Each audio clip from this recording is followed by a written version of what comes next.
มากนะคะรีบโอนค่าธรรมเนียมมาก่อนได้เลยค่ะหยุดก่อนนายจะเชื่อจริงๆหรอนี่มันหลอกกันชัดๆเลยฮะจริงหรอหลอกยังไงอะนั่นสิเธอลองคิดดูสิว่าเราจะได้รับเงินล้านจากอะไรล่ะในเมื่อไม่ได้ไปเสี่ยงโชคหรือลุ้นรางวัลอะไรเลยจำไว้ไม่มีใครให้เงินเราฟรีๆโดยที่เราไม่รู้ตัวหรอกนะแถมยังให้โอนค่าธรรมเนียมไปให้ก่อนอีก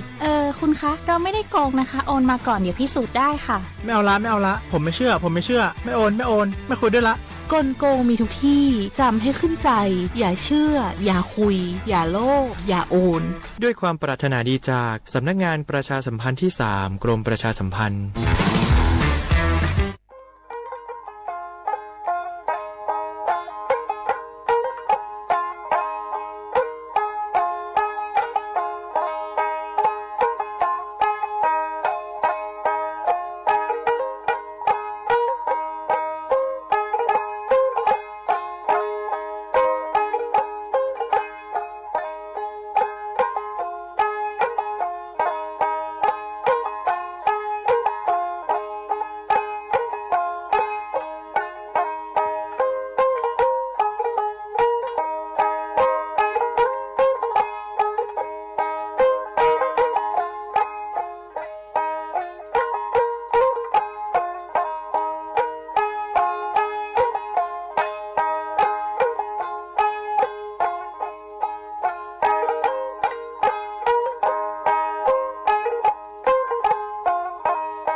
เสียขวาบุแลขวาขว้างอ่ะอามาซาอาว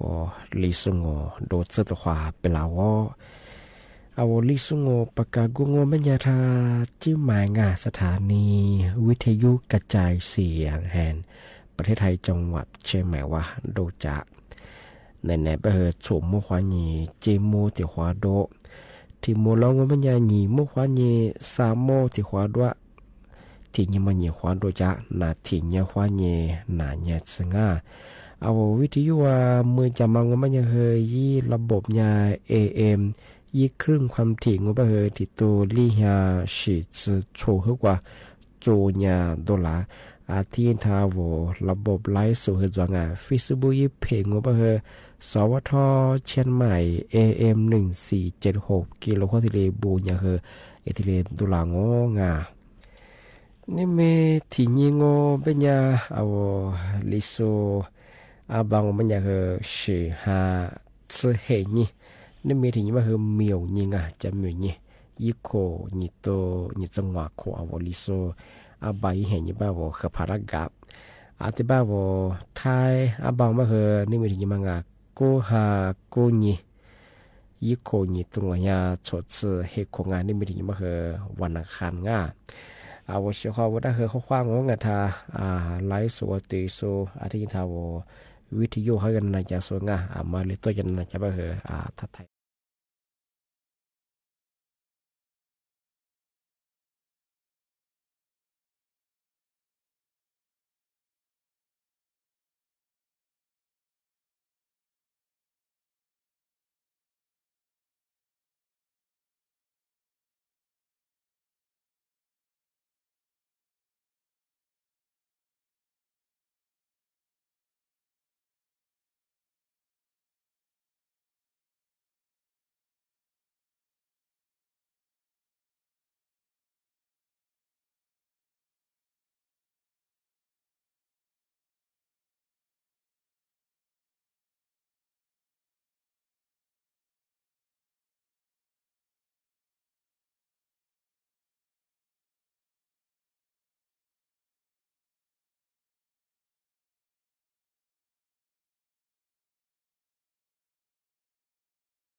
消化我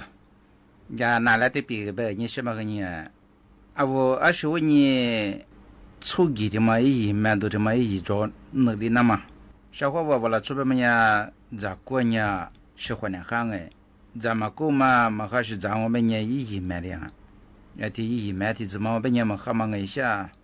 啊里是抓一蛮多边么样哎也是得出边的边哎咋个那次过嘛一蛮嘛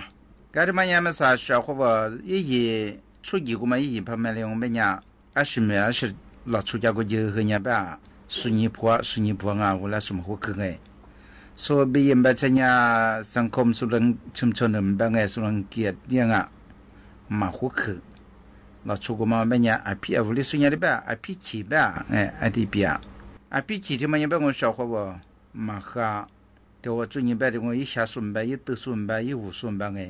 สิ่งก็ชีสุยามาคือว่าจะสุยามาคือว่าอีมา做他一他挂我一做顺的个别人那他们那个阿妈个10年吧3年嘛吧那个一这个一买一个嘛我别人我喜欢的过咋啥的我别人的个小伙我啊可就来哎有多嘞他妈我喜欢的别嘛这个的话呢那把那这是那个我估计个老哎啊咱没可能都只拿都啊咱มาเลงดง哎啊在ปอดก็มาเบียวดง哎一想还陪就嘛个啊的个这边边嘛呀，这过来怎么那个办？嘛吃怎么个吃训练嘛样啊？对外一买的边呀，吃风那里边呀，哎的个，啊可把啥里边呀的话呢，咪录音找哎，刷个地咋，刷个裤子，嘛啥都搞的边呀，而且边呀，啥都家边呀么子嘛，就这个你还么双门一方嘛，就这个边呀，啊，连一天你拿出。骨头这就这个呢，老出鱼胶，但我们家嘛哈哎，也是对的嘛，出去皮的嘛，到我最近别的我消化我就做看见哎，啊我了出边嘛呢，老出这边都是那嘛啊都啊，乌拉木拉他们啊，爸爸妈妈领我过吃过之后啊嘛乌拉，我后来后家的子嘛，啊里的话是这样，哎。照片画个啥，再加个啥，被那次那米画下个嘛，哎，咱们当啥个咋我出摸咋个，人家来学人家喝个早，啊的干嘛来就啥，对吧？没有我拉出去过来的么呀，他我过别接哎，就做个喝乌拉木拉接，啊乌咱你做了很听我消化不，对嘛我们呀就做过是对你哎，俺嘛干嘛我没他挂，也是维护水米水都送得的我，他一来。啊，我不我是他就啥，我为了出边我就啥个咩咩，啊的嘛我们呀，为了做的面别嘛，哈让我们呀，啊不和你过上哎，也是对的嘛我们呀，他干呀他10年干呀我们呀是那个，也是对这个那边嘛啊，10年但是后边小伙我也是对初级这个，啊对别个，小伙我们生下我，他怎么办么呀？啊皮米艺术办么呀？安尼他妈说我们家生意嘛做不成哎，我对嘛做和人嘛哎，做的可以说和，我可以讲的人说嘛没别讲呀，啊这边你可以理解，就做别人说没管我他怎么样哎，那么写了你写大河到一个大河，啊是别说呀，我写到天嘛那么关注你一坡的，意思来说了嘛，是你很比这个人家的说个是。是年所以啥老出于说和，安里的高和教我哎，那他我专业说和嘛什么个事哎，俺也说一片子嘛别说这个大概办个样哎，然后面别人说木来别人，我当下头为下头别人说一票，这个，条别人小伙我拼命的嘛我别人一嘛抓，哎办个，拼命的嘛我别人，是你一嘛抓，一季的嘛我得了嘛，是你嘛咋个一抓。本来，一抓嘛不多专业老出标啊，啊皮天嘛我专业个面子抓嘛，一几我个，一买嘛，他也没分，还有一定的啊，比如专业下单啊，一旁边的我们家的，嘛我这边呢，陪那块，煮那块，些客户那块呢，一直面那，么那，这个就可那啊的着，学的嘛的小么呀啊我呢咋个苦边啊呀这个啊头真小伙不啦拉比嘛嘛皮米呀他呀说的吧啊皮米也不怎么办那把你怎么出去嘛出动啊小个么的40多岁的去年在我如果是得个啊么啥我得我们呀富娃子小个么的แต่เมื่อไอพี่มีแต่เยอะสุดแบบไงไอพี่มีเยอะแบบเมื่อ啊面子比较难哎，提早买蔬菜所以比较蔬菜比较我和追我了，你这边呀我和啊这个买错叔叔们的呗，叔叔比我哎，对，啊我那出面对平年咱年会不会国家的，这个咱们边呢咱们人呢，那什么家个莫个你嘛少户哎，对么呀？也平民们听么呀？他一来哎小伙不？该他妈的是我拿来比个么个样哎，过了出买个数，你嘛那会全么的，你嘛的咱嘛修护嘛，啊我的意思啊，他妈哎，小伙我呀马วิทยาลัยฟอร์ดสมาร์ทอะไรบางไง呀ฝรั่งอังกฤษที่มาอี图书馆ที่ก็专门搜寻你ฝรั่งบางไงเรา出国不我全么的你嘛去的群的啊，你嘛一块就是他们的哎，所以是你ฝรั่ง嘛，俺们3年收入。小伙我你们我别嘛，别在另外边对我们的小伙伴嘛来不我觉个。就做对应哎，一些图一批次嘛里讲啊，啊我家么了，那出来嘛不外缺个别个嘛别个啊，啊我家么啊，啊我生啊，啊里边哎，搿里嘛里边你是啊，我那出比黄哎小伙吧，不外缺黄我边缺我的字嘛，我来缺的字嘛哎，啊里嘛跟我边呀我对应都啷啊，为个体我嘛我边呀一面试过嘛，面试当啊，哎，一年嘛快就是当嘛对了，一些一面试个做了哎，啊ที่讲啊，面试嘛的家嘛个别小哎。阿提嘛，我们也个我那体质都在家里面时候，我们也提讲啊，阿提嘛拿出歌手啊，可就嘛那种别个名啊，对不对？拿出面吃也嘛，我们也小伙他们让我们也不去嘛，应该拿出嘛关系的呢，拿出关系嘛体质，嘛关系个也里头个提大嘛，我们也他妈也别么拿，那个里头个提嘛大个，我不觉得自嘛里提大我们也不会去和别个提自嘛提大我们也，啊我们也可就嘛那个歌啊，啊对不对？gati ma ke ngama be manya soti shinya fla banga sha ko la piga ga na ke khanyin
ที่มาแต่是我和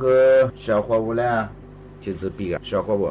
มาเพียมาเล่นที่มาจะกูไงเอาเวลาชูมาเล่นแบบมันยัง小伙伴มาคือจุกว่าก็เนี่ยมาเล่นที่ว่าเปียที่กูพูดเปียแบบมันยังไง小伙伴他拿出ไงที่ว่ามันยังปวดขาแต่นั่นมาคู่แบบก็คือ他拿出มาช่วยเดี๋ยวมาช่วยแบบก็คือมาซื้อไงเอาเลยซื้อแบบมันยังมาเมียที่ว่ามันยัง小伙伴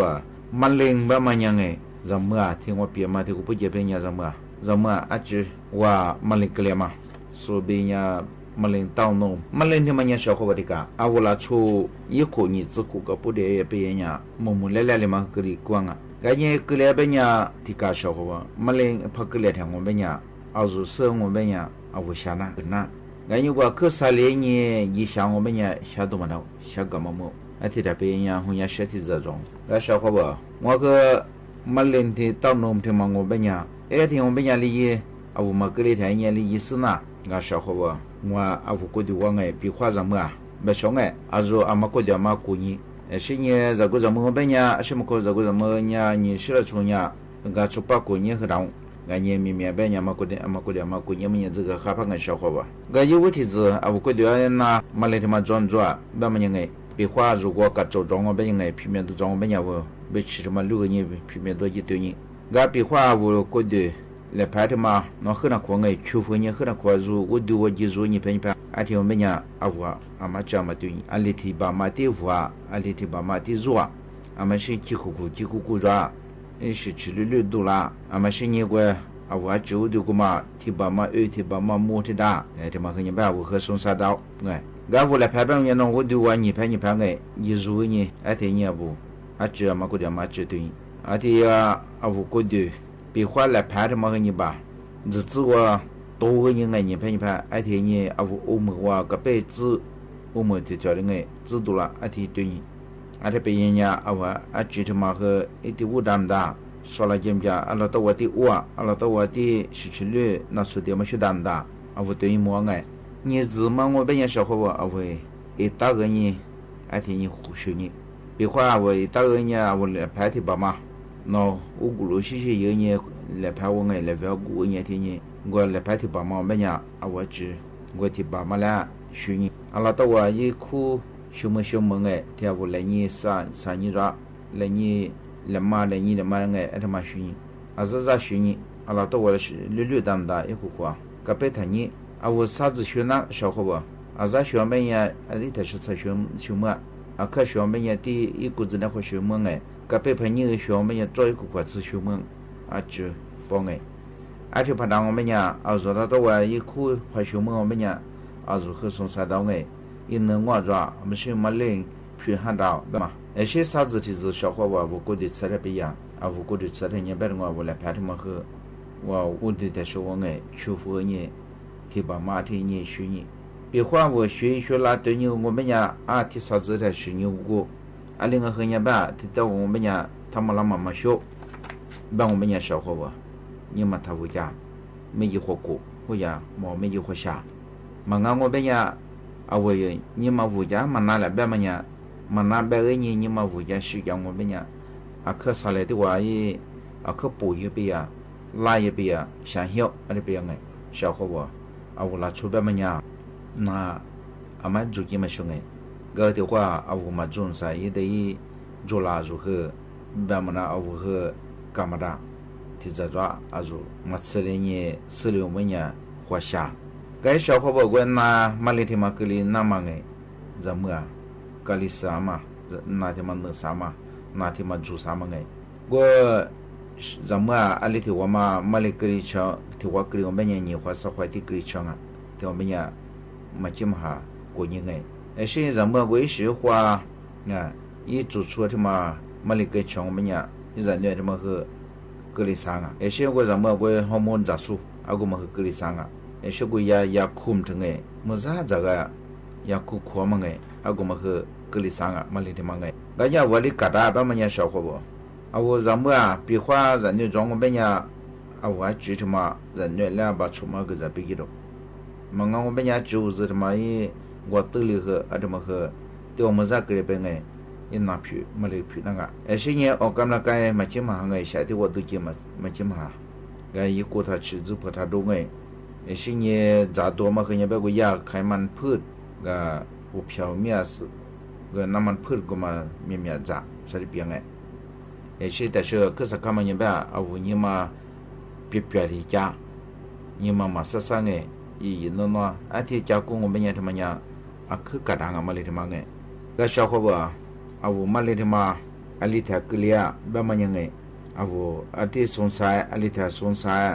อลิทาเอาคือตัวเนื้อยี่เวทีปูเอาก็เดี๋ยวอาจจะปวดมาเขาจะกันยังมาช่วยแบบมันเนี่ยก็ไม่อยู่กุนี้เราช่วยเนี่ยมาซื้อกุนี้กูเนี่ยมาซื้อเนี่ยจะมุกตะกงมันเนี่ยยินนาคือตัวมาจุลาคือเนี่ยว่าช่างเนี่ยเมื่อไงช่างก็เมื่อก็กุยกันเนี่ยมาซื้อกันเนี่ยหัวช่างมันเนี่ยช่างเหี้ยช่างมาดังไงเดี๋ยวมันก็ได้ชอบเขาบ้านแล้วปีกแบบมันไงก็แต่ช่วงนี้เป็นงชอบเขาบ้านมาแล้วเอาจะจิตตัวเมียจะกูว่าที่ปีกชอบเขาบ้านจะจิตตัวเมียที่มันไงเอาอาหารหลักห้าหมู่เราช่วยเนี่ยชอบเขาบ้านที่人家什么他不专业木拉吃，喜欢呢哈都别么样我咋个哇，咋个别么样，爱哩咋我咋我咋我不咋别个我喜欢呢一提着我那半头么哇，对么样我喜欢呢带都很么做，对么样小伙伴我那边哎，我拉出苦个不的我专业我木拉吃，俺说别别成呀，提的干别呢小伙伴，拉出人家就出别么样。在里面怎么解呗嘛？我说别别人家呗，阿拉提都出现卡路里，是你出呢呗，你都呗你是你都里下卡路里怎么忘个呗哎？提你嘛苦啊，个提你嘛苦提怎么忘个呗哎？我里是抓呗嘛小伙伴，靠咋半天的呗人哎？而且我们呀，阿拉他们那咋提咱们我们个提你嘛我们呀黑日股，是你吃日股吃你日股，电话怎么就忘啊？我日股他偏爱在日都个嘛，是你我票我们呀，俺里日股我日股出日股，我票面的那个，是和我呀40呗嘛呀，给一的40的嘛我们呀40另外10哎怎么给，给40别我们呀40另外10怎么给这里边哎，给要嘛花这个但是怕别我们呀。出日股、过日股、吃你日股怎么给我都听你嘛？而且俺家就个呗，你哥，哎，听我都给。也就我花吃也别天的差不多的我们呀，我咱们那天话子，到年，面啥里么哈，问题我们样哎，这里边个小伙伴这么个，那你小伙伴老出别么样哎，过去我是回来学别么样，人家一过出至少过的话嘛我们呀，说题都出现卡路里还是用啊。个结果你自我过你出吃苦的话嘛，我们米质量哎，而且嘛我们呀，是别成呀。阿拉提都出现专业你都卡路里，解决你都卡路里个不得让我们让我出门，一个你自我过专业我出吃苦别的话嘛，个出门我下课我多嘛，我们呀下课多少两嘛年吧，阿拉你都零下卡路里，而且有忘了，个他们个咋多嘛个小伙伴，个卡路里定得别嘛呀里小抓别嘛样个小伙伴提个，花别嘛和我花他帮我。那你可看嘛呀？我花这里边哎，小可我票面别么个呀？面子装，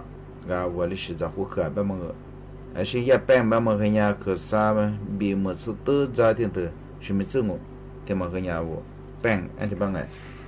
老初小伙伴我提另外子定的我咋么我办呀？我喜欢的他么个荷兰俺办哎，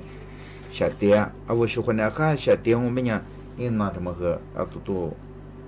就那么大，我觉得都皮么大。而且我的家小伙伴，老出咱们过，咱面对面的比呀，那皮是个装我。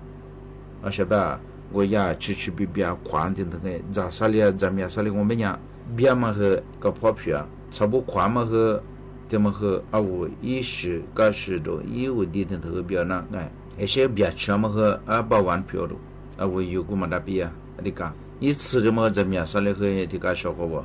伴，我也是吃啥的嘛也是在一半，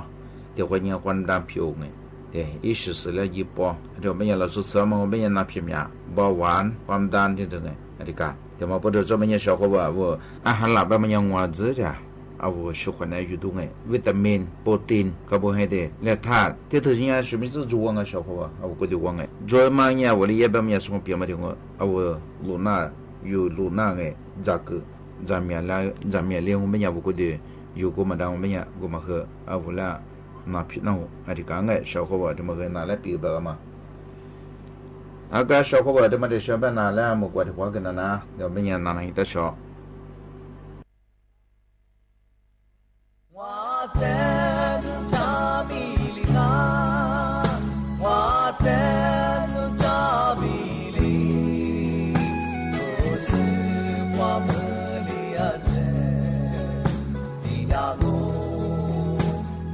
大家的都个都住家的你，阿里听的瓜的米，住家起那么努的里，米皮是米皮里，努塞里被巴掌嘛路，是偏起塞。Nusai azaza baja habib wa ma ali binga nasama wa mu ma phina nusuja bya la duja sha de ma mo le wa de nu ta mi binga wa de nu ta mi我们了解，你那么，你把大家的，让我们住家的你。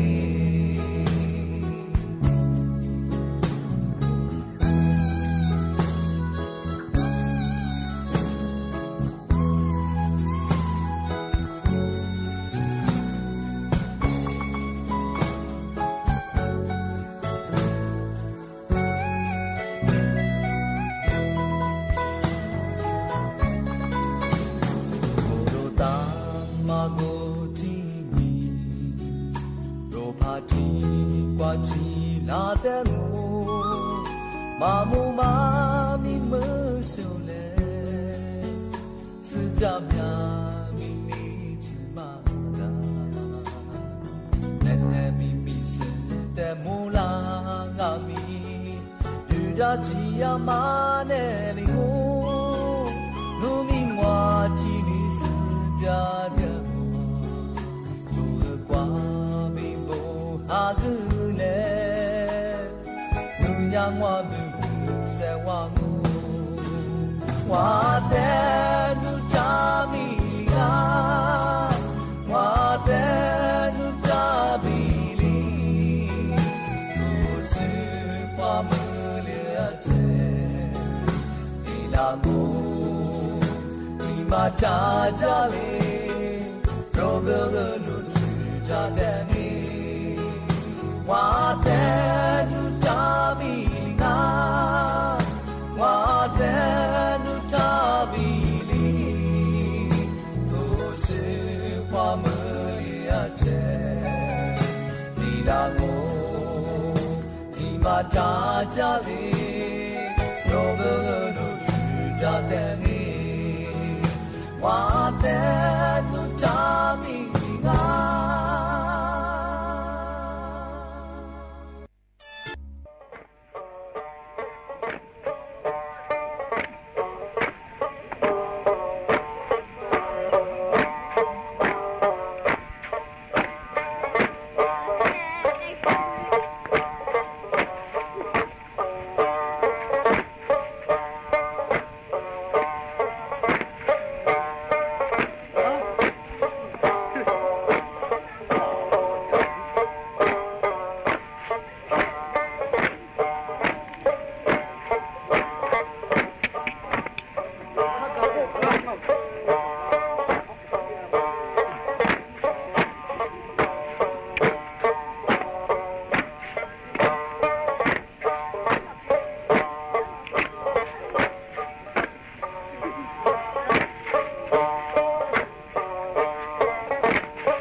นีวิทยุกระจายเสียงแห่งประเทศไทยต่อไปเสนอข่าวซึ่งมีหัวข้อข่าวดังนี้รัฐบาลใหม่มีแนวคิดนำโครงการคนละครึ่งกลับมาอีกครั้งโดยใช้งานผ่านแอปพลิเคชันเป๋าตังศาลฎีกาแผนกคดีอาญาของผู้ดำรงตำแหน่งทางการเมืองนัดฟังคำสั่งบังคับโทษนายทักษิณชินวัตรคดีชั้น 14 โรงพยาบาลตำรวจช่วงสายวันนี้เกิดเหตุกราดยิงที่ป้ายรถเมล์ในนครเยรูซาเล็มของอิสราเอลทำให้มีผู้เสียชีวิตอย่างน้อย6รายการแข่งขันวีลแชร์ฟันดาบชิงแชมป์โลกอิกซาน 2025 ที่ประเทศเกาหลีใต้สายสุนีจะนะคว้าแชมป์โลกได้เป็นสมัยที่6ต่อไปเป็นรายละเอียดของข่าวเนื่องในโอกาสวันคล้ายวันพระบรมราชสมภพพระบาทสมเด็จพระปรเมนทรมหาอานันทมหิดลพระอัฏฐมรามาธิบดินทร์ครบ100ปี20กันยายน2568สถานีวิทยุกระจายเสียงแห่งประเทศไทยเสนอสารคดีประชาราษฎร์สดุดี100ปีแห่งความทรงจำตอนพิธีบวงสรวงเฉลิมพระเกียรติ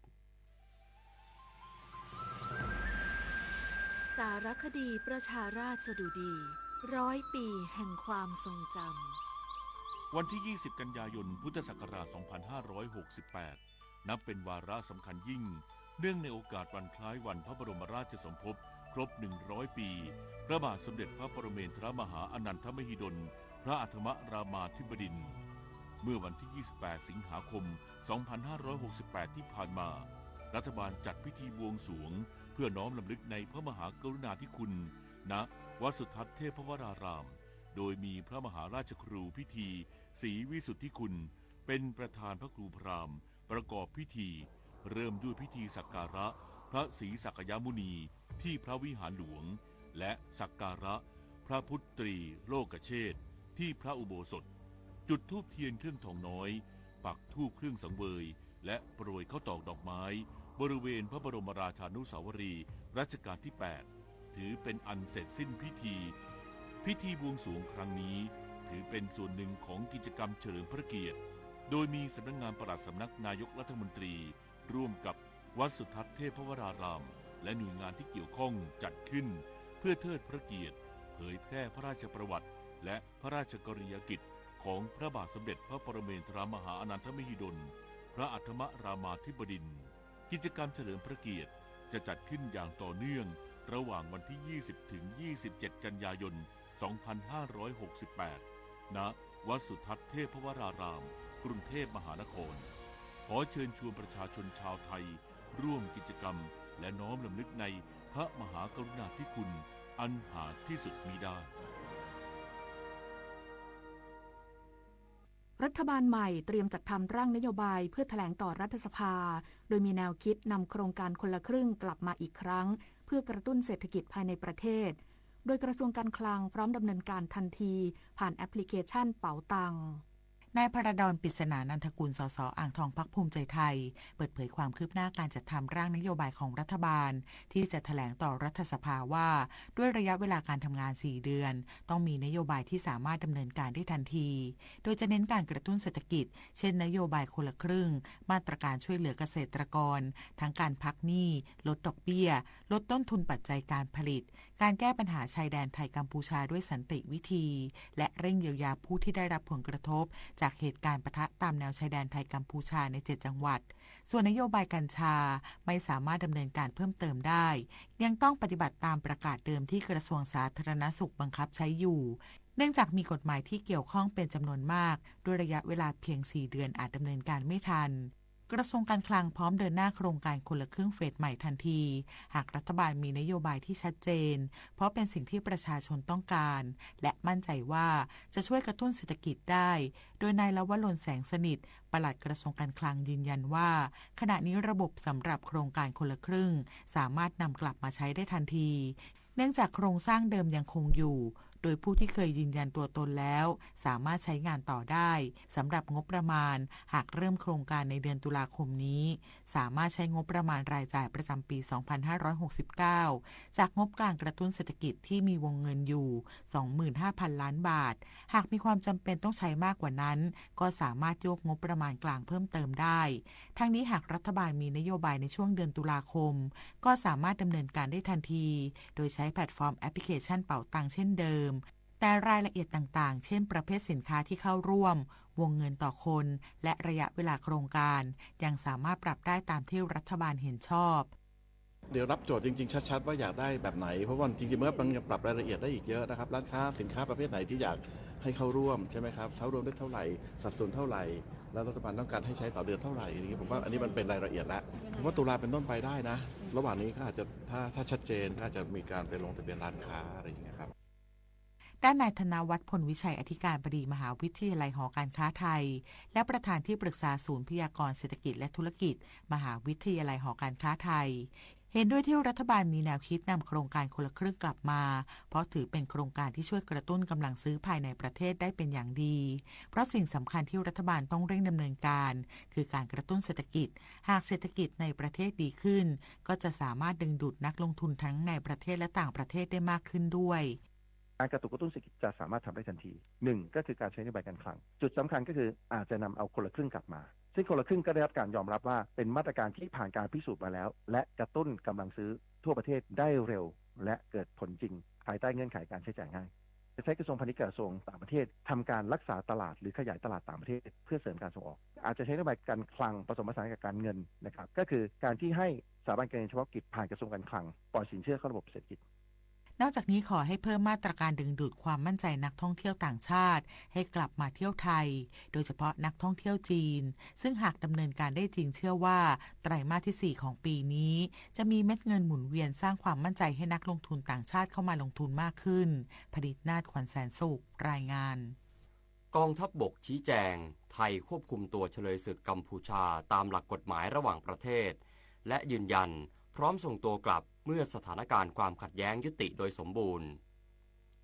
พลตรีวินไทยสุวารีโฆษกกองทัพบกกล่าวถึงกรณีที่กระทรวงกลาโหมกัมพูชาระบุว่าทหารไทยได้จับกุมทหารกัมพูชาอย่างผิดกฎหมายตั้งแต่วันที่ 29 กรกฎาคมที่ผ่านมาและยังไม่ได้รับการปล่อยตัวว่าการควบคุมตัวทหารกัมพูชาทั้ง 18 รายเกิดขึ้นในช่วงที่ยังมีการสู้รบอยู่โดยไทยดำเนินการควบคุมตัวเฉลยศึกทั้งหมดตามกฎหมายมนุษยธรรมระหว่างประเทศโดยเฉพาะอนุสัญญาเจนีวาฉบับที่ 3ว่าด้วยการปฏิบัติต่อเฉลยศึกพุทธศักราช 2492 ซึ่งมีการระบุไว้อย่างชัดเจนว่าเฉลยศึกจะได้รับการส่งกลับเมื่อสถานการณ์ความขัดแย้งทางอาวุธสิ้นสุดลงโดยสมบูรณ์แต่ด้วยสถานการณ์ในปัจจุบันกองทัพบกยังได้รับรายงานจากหน่วยทหารในพื้นที่ว่าพบการกระทำของทหารกัมพูชาที่มีเจตนาในการละเมิดข้อตกลงหยุดยิงอย่างต่อเนื่องทั้งการตรวจพบโดรนลาดตระเวนในพื้นที่ชายแดนการแสดงท่าทียั่วยุและสนับสนุนให้ประชาชนชาวกัมพูชาแสดงพฤติกรรมที่ไม่เหมาะสมต่อทหารไทยรวมทั้งการรุกล้ำอธิปไตยไทยลักลอบเข้ามารื้อลวดหนามหรือลอบวางทุ่นระเบิด PMN2 ของทหารกัมพูชาที่หวังต่อชีวิตและการสูญเสียของทางฝั่งไทยการกระทำดังกล่าวแสดงให้เห็นว่าสถานการณ์ความขัดแย้งด้วยอาวุธในพื้นที่นั้นยังไม่สิ้นสุดลงแม้สถานการณ์ภาพรวมจะมีแนวโน้มที่ดีขึ้นสำหรับการดูแลเฉลยศึกนั้นกองทัพบกยืนยันว่าได้ดำเนินการตามข้อกำหนดในอนุสัญญาเจนีวาอย่างครบถ้วนซึ่งที่ผ่านมาได้เปิดโอกาสให้คณะกรรมการกาชาดระหว่างประเทศเข้ามาตรวจสอบสภาพความเป็นอยู่และพบปะพูดคุยกับทางเฉลยศึกในพื้นที่ควบคุมรวม2 ครั้งทั้งนี้หากมีหน่วยงานหรือองค์กรใดๆต้องการเข้ามาตรวจสอบกระบวนการดูแลและควบคุมตัวเฉลยศึกสามารถประสานผ่านกลไกระหว่างประเทศหรือกองทัพบกได้ตลอดเวลาศาลฎีกาแผนกคดีอาญาของผู้ดำรงตำแหน่งทางการเมืองนัดฟังคำสั่งบังคับโทษนายทักษิณชินวัตรคดีชั้น 14 โรงพยาบาลตำรวจช่วงสายวันนี้เวลา 10 นาฬิกาศาลฎีกาแผนกคดีอาญาของผู้ดำรงตำแหน่งทางการเมืองนัดฟังคำสั่งคดีกรณีตรวจสอบข้อเท็จจริงการบังคับโทษคดีถึงที่สุดนายทักษิณชินวัตรอดีตนายกรัฐมนตรีหรือที่ทั่วไปเรียกกันว่าคดีชั้น 14 โรงพยาบาลตำรวจโดยศาลมีคำสั่งให้นายมานพชมชื่นผู้บัญชาการเรือนจำพิเศษกรุงเทพมหานครและนายทักษิณชินวัตรจำเลยเข้ารับฟังคำสั่งศาลโดยขณะนี้บริเวณหน้าศาลฎีกามีการรักษาความปลอดภัยอย่างเข้มงวดกำลังเจ้าหน้าที่ตำรวจสถานีตำรวจนครบาลชนะสงครามและเจ้าหน้าที่ตำรวจควบคุมฝูงชนประมาณ100 นายเข้ากำหนดพื้นที่โดยอนุญาตให้เฉพาะสื่อมวลชนที่ลงทะเบียนไว้กับศาลฎีกาเท่านั้นที่จะสามารถเข้าฟังส่วนสื่อมวลชนที่ไม่ได้ขออนุญาตเข้ารายงานข่าวรวมทั้งกลุ่มมวลชน เจ้าหน้าที่ได้ขอให้ไปอยู่ที่บริเวณลานพระแม่ธรณีบีบมวยผมเชิงสะพานผ่านพิภพลีลาโดยจะมีแผงเหล็กกั้นไว้เพื่อเป็นการจัดระเบียบและควบคุมพื้นที่วุฒิสภามีมติรับหลักการร่างพระราชบัญญัติการบริหารจัดการระบบตั๋วร่วมเพื่ออำนวยความสะดวกประชาชนลดค่าใช้จ่ายและส่งเสริมการใช้ระบบขนส่งสาธารณะวานนี้ที่ประชุมวุฒิสภามีมติรับหลักการร่างพระราชบัญญัติการบริหารจัดการระบบตั๋วร่วมพศ.ซึ่งสภาผู้แทนราษฎรลงมติเห็นชอบแล้วโดยนายวุฒิชาติกัลยาณมิตรประธานกรรมาธิการการคมนาคมวุฒิสภากล่าวว่าร่างกฎหมายนี้จะเป็นประโยชน์อย่างยิ่งต่อประชาชนผู้ใช้ระบบขนส่งสาธารณะเนื่องจากปัจจุบันมีผู้ให้บริการหลายรายและแต่ละรายต่างมีระบบจัดเก็บค่าโดยสารของตนเองทำให้ต้นทุนการเดินทางอยู่ในอัตราสูงและประชาชนต้องเป็นผู้รับภาระการมีกฎหมายฉบับนี้จะช่วยอำนวยความสะดวกลดค่าใช้จ่ายช่วยให้ประชาชนสามารถใช้บัตรโดยสารใบเดียวในการเดินทางได้ทุกระบบรวมทั้งลดค่าใช้จ่ายในด้านต้นทุนการจัดทำและบริหารจัดการระบบการจัดเก็บค่าโดยสารหรือค่าธรรมเนียมของผู้ประกอบการทำให้สามารถลดค่าโดยสารลงจะเป็นประโยชน์แก่ประชาชนผู้ใช้บริการเพื่อสนับสนุนการดำเนินงานและสร้างความยั่งยืนของระบบร่างพระราชบัญญัติการบริหารจัดการตั๋วร่วมพศ.จะช่วยอำนวยความสะดวกและลดค่าใช้จ่ายให้กับประชาชนผู้ใช้บริการสามารถใช้บัตรโดยสารใบเดียวใช้ในการเดินทางได้ทุกระบบการขนส่งสาธารณะรวมทั้งลดค่าใช้จ่ายในด้านต้นทุนการจัดทำและบริหารจัดการระบบการจัดเก็บค่าโดยสารหรือค่าธรรมเนียมซึ่งจะทำให้สามารถลดค่าโดยสารลงเป็นประโยชน์แก่ประชาชนผู้ใช้บริการด้านสมาชิกวุฒิสภาอภิปรายสนับสนุนร่างกฎหมายโดยเห็นว่าการมีกฎหมายนี้จะช่วยลดค่าใช้จ่ายของประชาชนเกิดความสะดวกในการเดินทางและยังสร้างความโปร่งใสในการจัดเก็บรายได้จากค่าโดยสารพร้อมเสนอแนะเพิ่มเติมว่ากฎหมายควรครอบคลุมทุกระบบเช่นรถไฟฟ้าทุกสายรถโดยสารประจำทางและเรือชวิสาปทุมมารายงานเขื่อนเจ้าพระยาปรับอัตราการระบายน้ำเพิ่มเป็น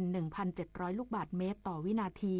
ทำให้ผู้ที่อาศัยอยู่นอกคันกั้นน้ำได้รับผลกระทบจากระดับน้ำที่สูงขึ้นด้านจังหวัดสมุทรปราการตั้งศูนย์ช่วยเหลือประชาชนที่ได้รับผลกระทบจากสถานการณ์น้ำท่วมขังกรมป้องกันและบรรเทาสาธารณภัยหรือปภ.เตือนเขื่อนเจ้าพระยาปรับอัตราระบายน้ำเพิ่มเป็น 1,700 ลูกบาศก์เมตรต่อวินาทีตั้งแต่เมื่อวานนี้ทำให้ผู้ที่อาศัยอยู่นอกคันกั้นน้ำได้รับผลกระทบจากระดับแม่น้ำเจ้าพระยาสูงขึ้นโดยที่หมู่ 1 หมู่ 2 และหมู่ 3 ตำบลชีน้ำร้ายอำเภออินบุรีจังหวัดสิงห์บุรีและพื้นที่ใกล้เคียง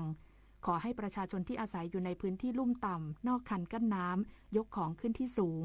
ดูแลกลุ่มเปราะบางเช่นผู้สูงอายุผู้ป่วยติดเตียงและให้ติดตามข่าวสารจากทางราชการในพื้นที่อย่างใกล้ชิด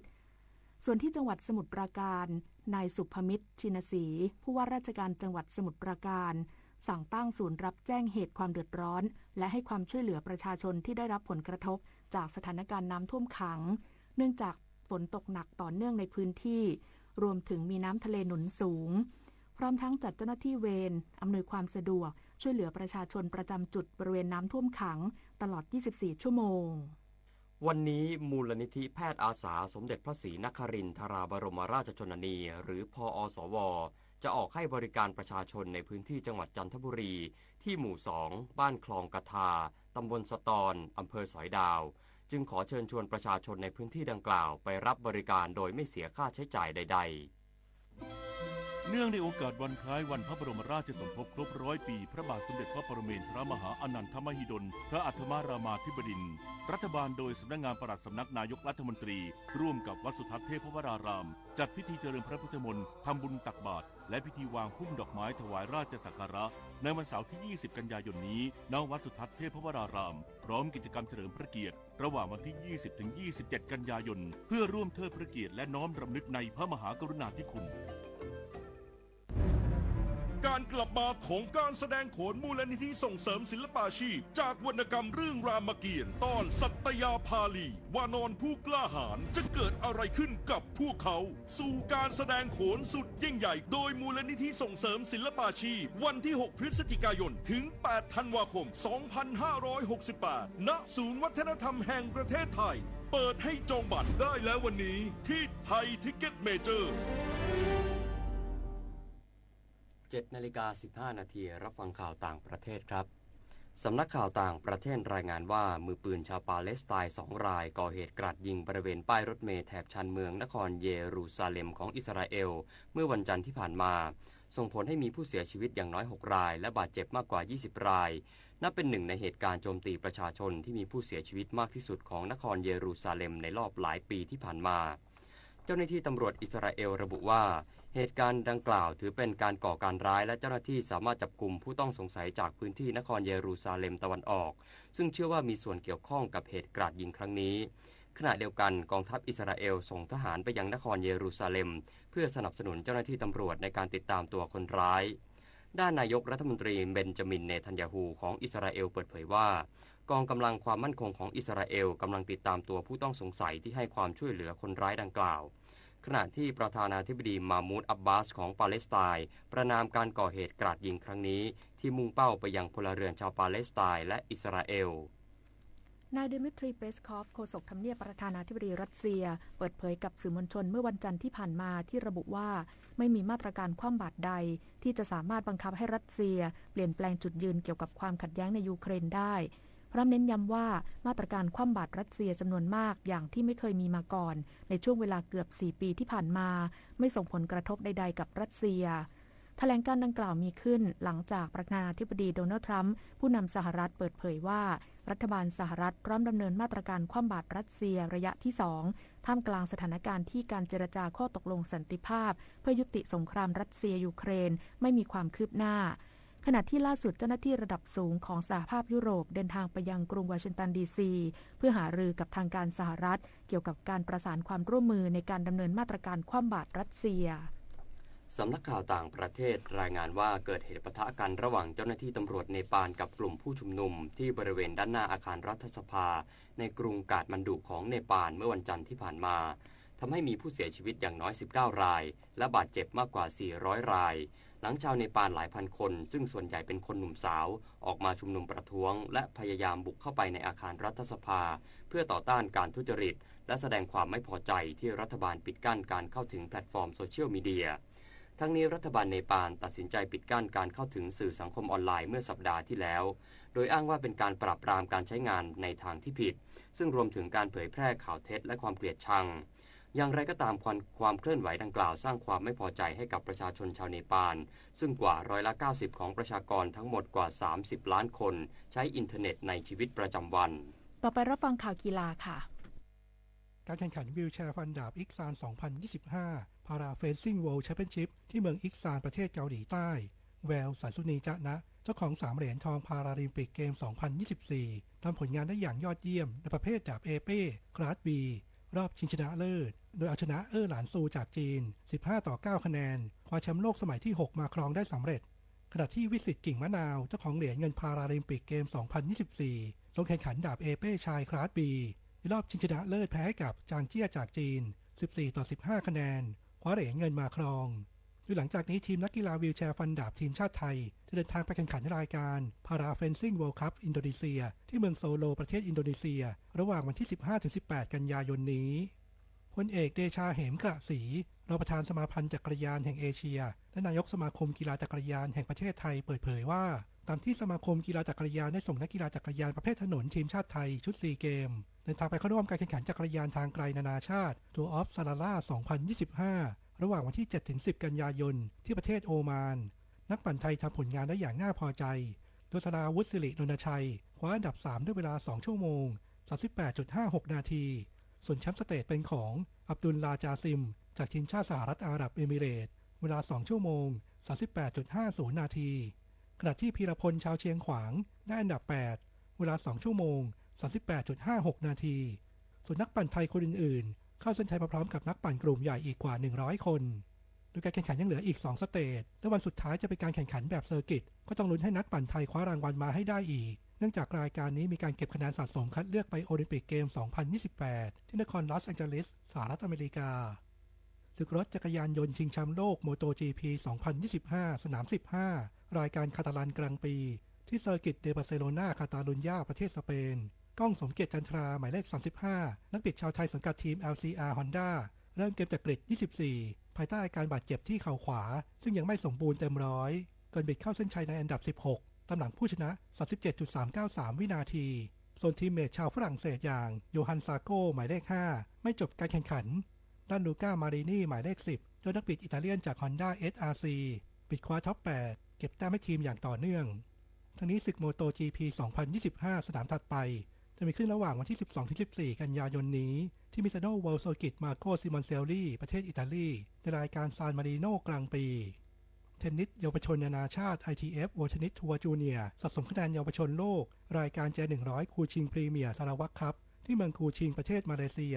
ในประเภทชายเดี่ยวรอบชิงชนะเลิศคู่นานันท์ พันธราธรเยาวชนไทยมืออันดับ206เยาวชนโลกเป็นมือวางอันดับ1ของรายการโชว์ฟอร์มได้อย่างยอดเยี่ยมผู้ชนะโชมินฮยอกมือวางอันดับ4ของรายการจากเกาหลีใต้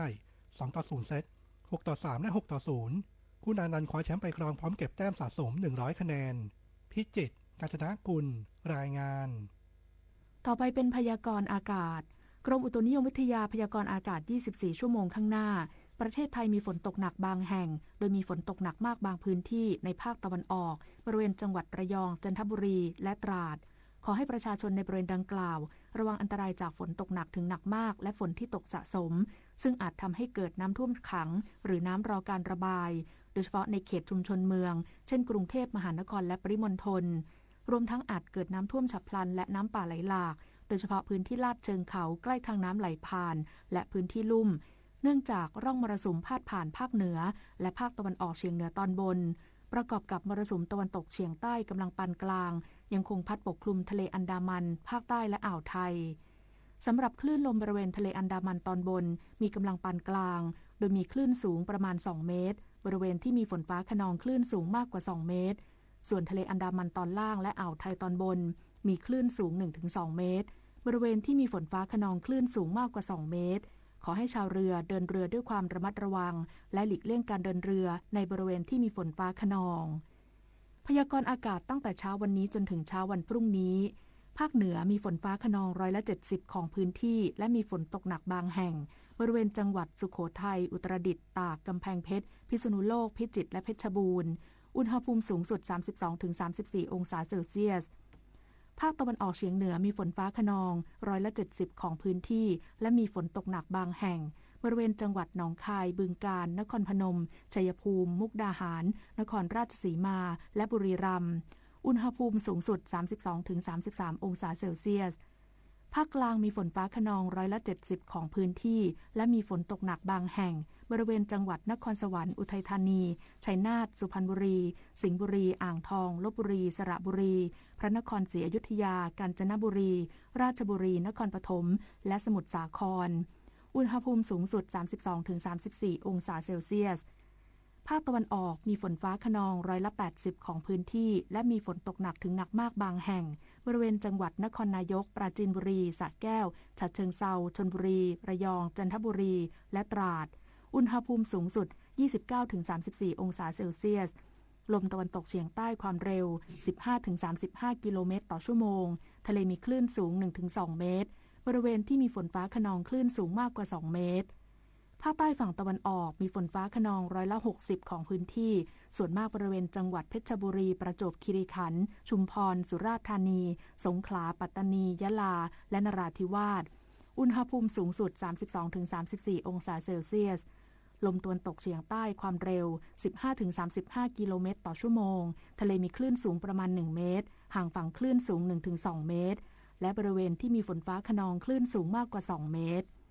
ภาคใต้ฝั่งตะวันตกมีฝนฟ้าคะนอง70%ของพื้นที่และมีฝนตกหนักบางแห่งบริเวณจังหวัดระนองพังงาภูเก็ตกระบี่ตรังและสตูลอุณหภูมิสูงสุด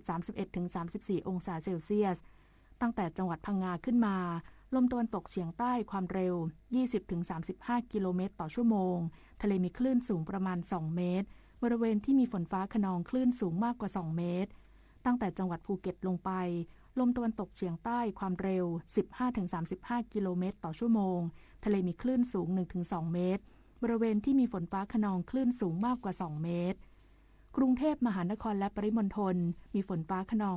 80%ของพื้นที่และมีฝนตกหนักบางแห่งอุณหภูมิสูงสุด 31-33 องศาเซลเซียส สภาวะระดับน้ำในแม่น้ำเจ้าพระยาที่หน้ากองบัญชาการกองทัพเรือคำนวณโดยกรมอุทกศาสตร์กองทัพเรือวันนี้น้ำขึ้นเต็มที่เวลา 6:56 นาที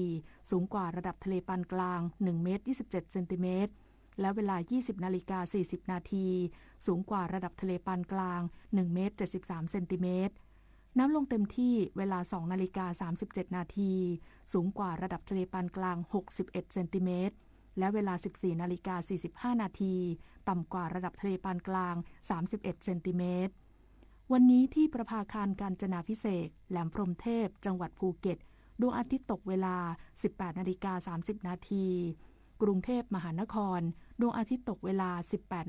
18:23 นาที 1 นาทีกับกปท.การขับรถในหน้าฝนผู้ขับขี่ไม่ควรใช้ความเร็วเกิน60กิโลเมตรต่อชั่วโมงควรเพิ่มลมยางให้มากกว่าปกติประมาณ 2-3 ปอนด์เพื่อให้หน้ายางแข็งและมีกำลังในการรีดน้ำควรตรวจสอบสภาพยางรถและควรเลือกใช้ยางดอกละเอียดมีร่องยางให้รีดน้ำได้ดีเพราะน้ำฝนฝุ่นโคลนจะรวมกันกลายเป็นฟิล์มรองรับระหว่างยางกับถนนหากมีโคลนติดอยู่ที่ล้อจะยิ่งเพิ่มความลื่นทำให้รถเสียการทรงตัวได้ง่ายส่วนเทคนิคการขับรถขณะฝนตกควรใช้เกียร์และความเร็วต่ำซึ่งจะทำให้รถเกาะถนนได้ดีหลีกเลี่ยงการเบรกอย่างกระทันหันเพราะจะทำให้รถลื่นถลายและให้เปิดไฟหรี่หรือว่าไฟหน้าเพื่อช่วยให้มองเห็นได้ง่ายหากรถเริ่มเสียการทรงตัวให้ตั้งสติและยกเท้าออกจากคันเร่งอย่าเบรกกระทันหันอย่าหักพวงมาลัยแต่ควรจับพวงมาลัยให้แน่นเพื่อบังคับทิศทางของรถอย่างมั่นคงค่ะด้วยความปรารถนาดีจากกรมประชาสัมพันธ์และกองทุนเพื่อความปลอดภัยในการใช้รถใช้ถนนกรมการขนส่งทางบกกระทรวงคมนาคมรู้รักภาษาไทยโดยความร่วมมือของสำนักงานราชบัณฑิตยสภาและกรมประชาสัมพันธ์วันนี้เสนอคำว่าขิมตอนที่1ขิมเป็นเครื่องดนตรีประเภทเครื่องตีที่ใช้สายโลหะขึงอยู่บนกล่องเสียงหรือตัวขิมขิมแบ่งออกเป็น2 ส่วนคือตัวขิมและฝาขิมตัวขิมทำด้วยไม้มีลักษณะกลวงอยู่ภายในด้านบนขึงสายทองเหลืองเรียงสลับกันเป็นแถวตามแนวนอนมีด้วยกันทั้งหมด14แถวแถวละ3สายรวมสายขิมทั้งหมด2สายที่นิยมใช้สายทองเหลืองเพราะมีสำเนียงกังวานไพเราะสายขิมทุกสายมีหมุดทองเหลืองยึดอยู่ทั้ง2ด้านละ42ตัวหมุดทางด้านขวามือของผู้บรรเลง